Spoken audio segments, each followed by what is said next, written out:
Interviews for the next head of the National Prosecuting Authority, or the NPA, actually begin tomorrow. 12 candidates have been shortlisted, including former Public Prosecutor, now Democratic Alliance Member of Parliament, Advocate Glynnis Breytenbach. The National Director of Public Prosecutions position became vacant in August this year after the Constitutional Court declared the appointment of Shaun Abrahams and the removal of his predecessor, Mxolisi Nxasana, as invalid and unconstitutional.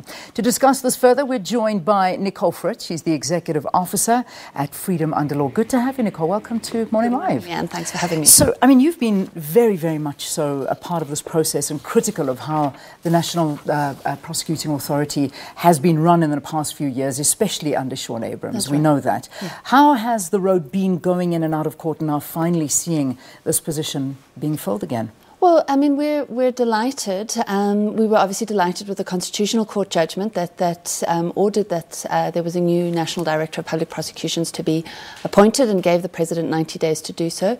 We think that the President has acted wisely in terms of the Constitution.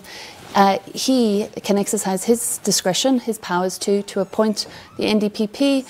In his wisdom, he has chosen to appoint a panel. This is sui generis. It hasn't been done before, I think, in order to ensure that it is a more participative, consultative process. So he's appointed that panel. He wasn't legally bound to do so. I think it is absolutely wise that he has done so.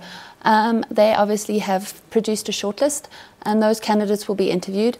And the President will then make an appointment from the candidates that are recommended to him. And we believe that the process thus far is one that will hopefully allow for a person of integrity, independence, who will be able to restore confidence to the NPA to be appointed. Which is important because this position has been shrouded with negativity for many years, and it is a position that is of vital importance and yet one that's been compromised. So the position now, the filling of this position up to date, you're very, very happy with the process so far, is what I've gathered from your answer. We are happy with the process. I mean, as I said, I think the President responded to calls from civil society to make this a process in which others participated, that it was open. We very much want to see that those interviews are open. Okay.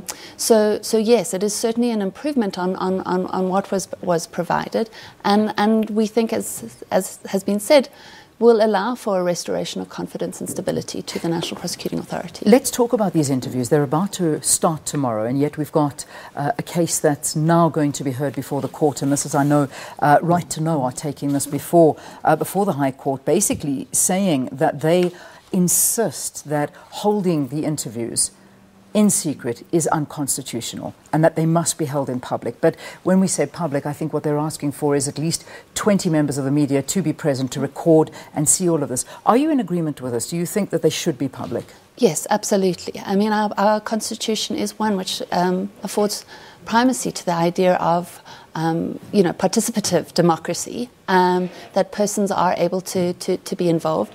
We know, there is the saying that justice must be not only done but seen to be done. This is obviously not a trial process, but this involves the appointment of a person who is going to be so key to our faith and confidence in the judicial system, who gets to determine what prosecutions go ahead, what prosecutions are reviewed, will receive representations from the public. So it is no different than the public interviews that happen in respect of the interview of judges.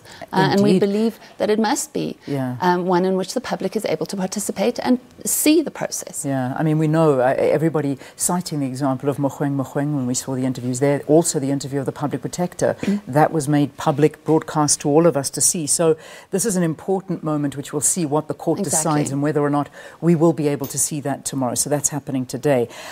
I want to ask you about your opinion on the list of the candidates. I mean, we've got 12 candidates. I mean, I can go through the names, perhaps maybe in the interests of the viewers. Let's just remind people who we've got. We've got Andrew Chauke, Glynnis Breytenbach, which is a very, very interesting one. I'll ask you your opinions there. Andrea Johnson, now she was with Gerry Nel. She's one of the prosecutors in the Oscar Pistorius trial. Right. She worked with him there. Advocate Silas Ramaite, who we know very well. He's sitting in the acting position. Moipone Noko, he's the Director of Public Prosecutions in KwaZulu-Natal, Advocate Rodney de Kock. He's in the Western Cape, Director of Public Prosecutions. Advocate Mokari. We've also got advocates in PUM Lochwa, Advocate Naomi Manaka, Siyobolela Kanti Mapoma, and Advocate Shamila Batohi. And then finally, Advocate Matrick Luponde. So those are the 12 shortlists. What do you make of this list? So as Freedom Under Law, we haven't taken a position that we are making a comment on those names, and we haven't sought to sort of tender or seek to nominate a candidate. That we don't feel that that's our place. I mean, as the Constitution provides, it's within the President's discretion to make the appointment, provided that there are certain qualifications that the candidate meets, that they are a fit and proper candidate, that they have rights of appearance before all the courts in South Africa. We think that this panel that has been appointed by the President, we hope, is much better placed to make such evaluations. We think that there are a lot of candidates who represent diverse experiences and diverse traits. We certainly hope that independence, integrity, I think a person of unimpeachable integrity must be appointed, a person with prosecuting experience, and a person who I think can really appreciate what the average South African's experience of justice is, that will look to seek to address their concerns around the justice system. Yeah. That's the type of candidate that we would want to see appointed. We don't have a favourite. We're not touting a candidate. You're not naming and saying who you would like to see, but it's these characteristics that you want to see. I mean, when we saw Shaun Abrahams going into that position, I mean, it was widely seen that this was a very political choice and unfortunately an abuse of power. Exactly. And that, I imagine, is what you don't want to see. Exactly. And I mean, we saw that not only with Shaun Abrahams, but we saw that with the appointment of his predecessor, Mxolisi Nxasana, who actually, as it turned out, I mean, we believed, showed independent-mindedness, but it wasn't his appointment process that necessarily allowed for it. It wasn't his appointment process that allowed the public to have confidence that he would show those traits. And that's what we want here, is that the public can feel confident that the process results in a candidate who does have these qualities and will be South Africans' advocate, that will represent them in this very important position.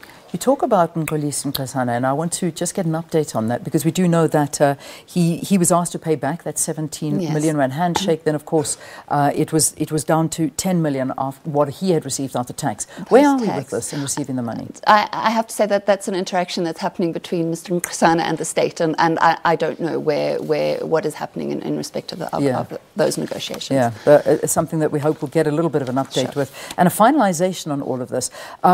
We have asked our viewers about the process of it being open and being able to be viewed. I don't suppose we can put any of the tweets up on air, but the majority of South Africans are feeling that this is an issue for transparency and that it should be shown. I know that you have voiced your opinions on this already, so we're hoping that we'll be able to put up those tweets a little bit later on. We don't have them available right now, but so we'll see. The hopes are there for you. You've done the good fight, and we leave it up to the law now to see which way this all goes. Yes, absolutely. And so we've had a new process put in place, and I think this is absolutely a step forward and what we want to see in terms of appointments, that there are the participative consultative processes. All right. Nicole, thank you very much for talking to us here on the programme. Nicole, talking to us about the new Public Prosecutor, the NPA, is coming in, and those interviews are taking place tomorrow. But of course, there's a big court case that'll happen to see whether or not this will be made public or not. It's being brought forward by the Right to Know campaign, so we should find out today what happens and whether or not the media will be allowed. So, Nicole Fritz, Executive Officer at Freedom Under Law, thanks again for chatting to us. Let's take a break. VBS under